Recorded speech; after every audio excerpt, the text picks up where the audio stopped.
శ్రీమాత్రే నమః.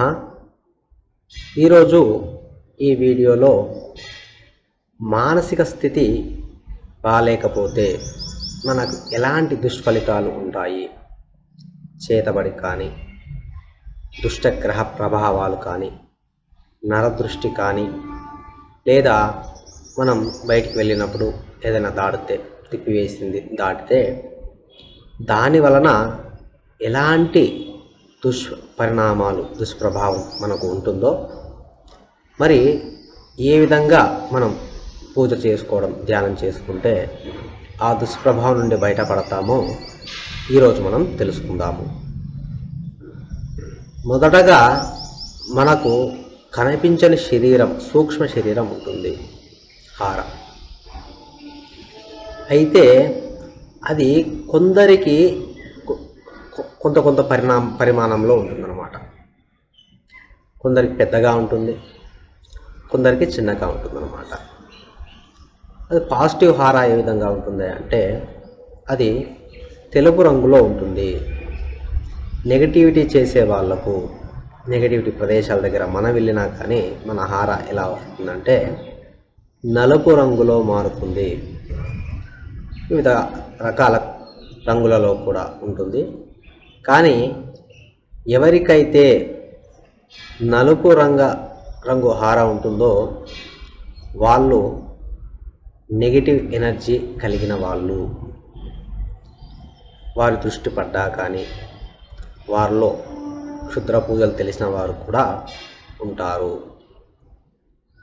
మరి ఎప్పుడైతే మనం ఆ ప్రదేశాలకు వెళ్ళడం కానీ, నిర్మానుష్య ప్రదేశాలకు, శ్మశానం, శివాలయం అయినప్పటికీ కూడా, శివ నివాసం అయినప్పటికీ కూడా కొన్ని సమయాలలో అక్కడికి వెళ్ళడం ద్వారా, లేదా ఎవరైనా తిప్పివేస్తే ఒక జల్లేడు ఆకు పెట్టి అందులో మేకులు, నిమ్మకాయలు, జీడి గింజలు ఇలాంటివి కూడా పెట్టి తిప్పివేసినప్పుడు వాటిని దాటడం ద్వారా కూడా మన హార అనే దెబ్బతిని మనకు ఇబ్బందులు కలుగుతాయి.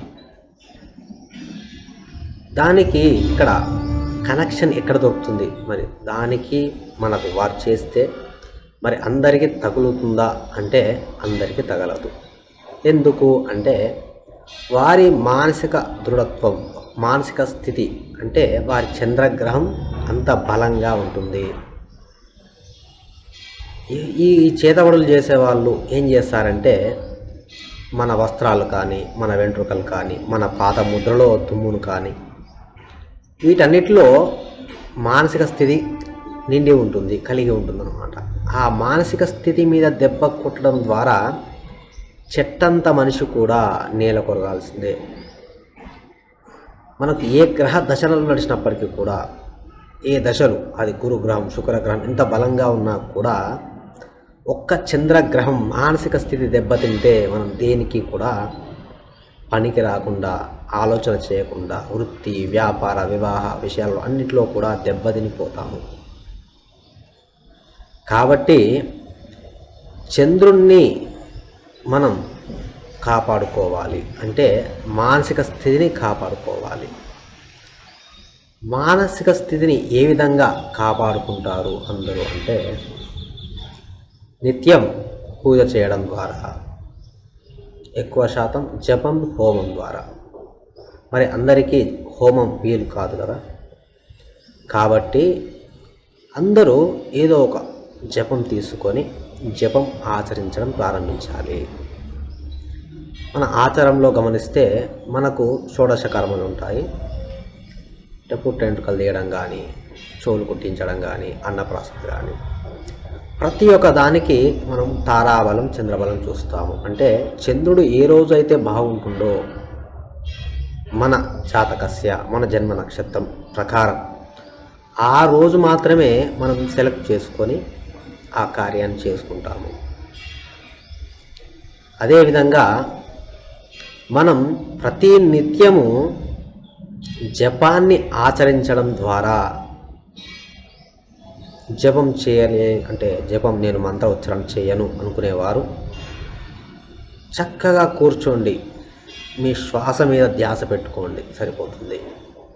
మీ ఊపిరి ఏ విధంగా పీలుస్తున్నారు అనేది ఒక ధ్యాస పెట్టుకొని మెడిటేషన్ చేయండి. ఎందుకంటే శ్వాసలో మానసిక స్థితి కలిగి ఉంటుంది. మన శ్వాస ఎప్పుడైతే బాగుంటుందో మనకు అనారోగ్యం అనేది ఉండదు. ఎక్కువ ఊపిరి పీల్చుకునేవారు వారికి అనారోగ్యం కలుగుతుందని మనం చాలా ఈజీగా చెప్పవచ్చు.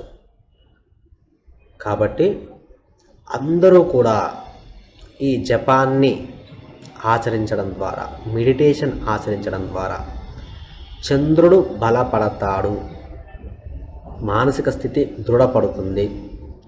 దాని వలన ఎవ్వరు ఎన్ని ప్రయోగములు చేసినా, ఎవ్వరు మన మీద చేతబడులు చేపించినా, నరదృష్టి తగిలినా, ఏదైనా సరే మన మానసిక స్థితి అనేది గట్టిగా ఉండి వాటి నుండి మనకు ఫలితాలు అనేటివి రావు.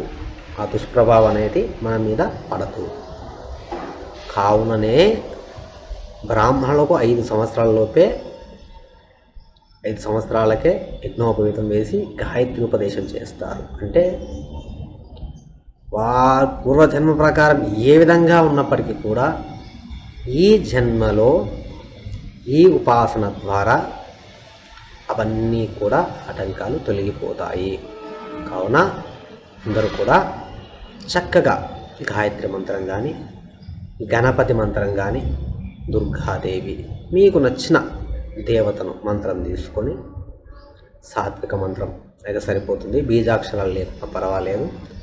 ఆ మంత్రాన్ని తీసుకొని ఒక అరగంట సేపు పొద్దున, ఒక అరగంట సాయంత్రం, లేదా ఒకటే సమయానికి, మరి మేము నాన్ వెజ్ తింటాము అది ఇది అని అన్నప్పటికీ కూడా కొద్దిగా ప్రయత్నం చేయండి. పొద్దున మీరు జపం చేసుకొని తర్వాత మీరు ఏం చేసినా ఇబ్బంది లేదు. కానీ మొత్తానికే మానేయడం, మొత్తానికే మేము చేయం అనడం అనేది మీకు ఇబ్బందికరంగా ఉంటుంది. శుభం భూయాత్.